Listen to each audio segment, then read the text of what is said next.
Bandaraya Malaka. Bandaraya Malaka terletak berhampiran muara Sungai Malaka yang mengalir ke Selat Malaka. Kawasan bandar bersejarah ini terletak berhampiran dengan pantai, termasuklah Bukit Estipal dengan runtuhan kubu Portugis Formosa. Bandaraya bersejarah Malaka juga berkembar dengan 5 buah bandar termuka yang lain, yaitu Lisbon, Portugal, Kuala Lumpur, Malaysia, Hona, Belanda, Valparaiso, Republik Chili, dan Nanjing, China.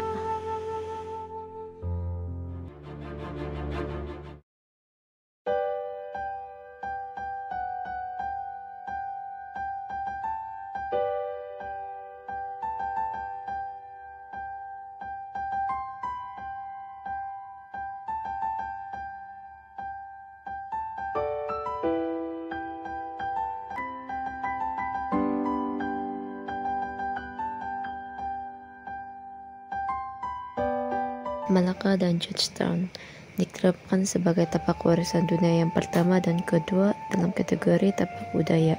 Ciri-ciri budaya dan alam binaan yang terdapat di Malaka adalah hasil dari sejarahnya yang gemilang. Pusat perdagangan dan kebudayaan sejak 500 tahun yang lampau telah menjadi penghubung kepada kuasa timur dan barat, dan ini telah bertepatan dengan nilai keunggulan sejagat dan kriteria berikut. 1.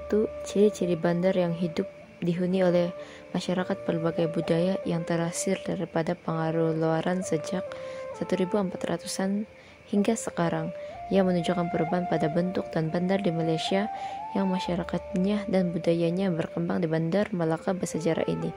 2. Menunjukkan kepentingan perubahan dalam nilai kemanusiaan dalam satu jangka masa. 3. Mengandung keunikan. 4. Menjadi contoh yang baik terhadap jenis-jenis bangunan, mengemukakan gaya seni bina dan perkembangan teknologi. Kepentingan bandar warisan. 1. Sebuah bangunan warisan dapat dijadikan sebagai bukti kukuh tentang suatu era atau peristiwa bersejarah. 2. Seni bina dilihat dapat dijadikan sebagai satu kayu ukuran bagi ketamadunan bangsa dengan merujuk kepada kehalusan seni pertukangan dan teknologi pembinaan pada masa dahulu. 3. Nostalgia dapat mengaitkan tentang suatu peristiwa penting yang pernah berlaku satu masa dahulu. 4. Pelancongan dapat menarik minat ramai pelancong tempatan dan luaran untuk menghayati keunikan seni bina dan rupa bandar serta warisan budaya. 5. Pendidik khususnya kepada pelajar, pendidik, dan pengkaji sejarah berkaitan dengan bandar warisan. 6. Nasionalisme melalui pembentukan minat terhadap generasi muda dapat ditingkatkan supaya mereka lebih menghargai dan peka terhadap perkembangan sejarah negara. 7. Ekonomi melalui penggunaan semula dan meningkatkan taraf sebuah bangunan yang dirasakan dapat memanjangkan usia penggunaannya, seterusnya memberikan peluangan ekonomi kepada negara. Langkah untuk menjaga bandar warisan. 1. Penjagaan kemudahan asas, yaitu tahap penyediaan dan pengurusan kemudahan asas yang baik boleh membantu kelangsungan kedatangan pelancong ke sebuah kawasan, dan jalan raya dia lebih mudah ditawarkan karena banyak digunakan berbanding pengangkutan yang lain.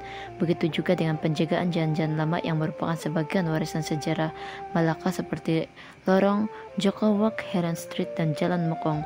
Bagi tujuan penambahbaikan, banyak jalan raya baru di kawasan pelancongan di sekitar bandar ini telah dibina atau dinaik taraf. Dan kedua ialah pemeliharaan warisan budaya tradisional, yaitu terdapat beberapa buah kampung tradisional yang masih memaparkan ciri-ciri tradisional yang boleh dianggap warisan sejarah negeri Malaka. Contoh, rumah-rumah kampung Morten mempunyai ciri tradisional dengan bentuk bumbung rumah yang memanjang serta tangga batu yang berjubin. 3. Penglibatan komuniti tempatan. Penglibatan tempatan merupakan komponen pelancongan lestari yang penting bagi negeri Malaka. Komuniti lokal yang terlibat aktif dengan aktiviti ini akan menyumbang kepada kemajuan pelancongan sebagai pengusaha makanan, pemandu pelancong, dan pengusaha homestay. Secara kesimpulannya, bandar warisan ini mempunyai kepentingan kepada masyarakat dan negara kita. Namun begitu, perkembangan pemeliharaan warisan di Malaysia masih lagi baru berbanding dengan negara lain yang sudah lama menguruskan tapak warisan dan mempunyai pelbagai warisan, sama ada budaya ataupun semula jadi. Oleh itu, perlulah dipertingkatkan lagi usaha dalam pemeliharaan tapak warisan dan melibatkan semua elemen dalam bandar warisan agar kesemuaan perkembangannya seimbang dan berterusan.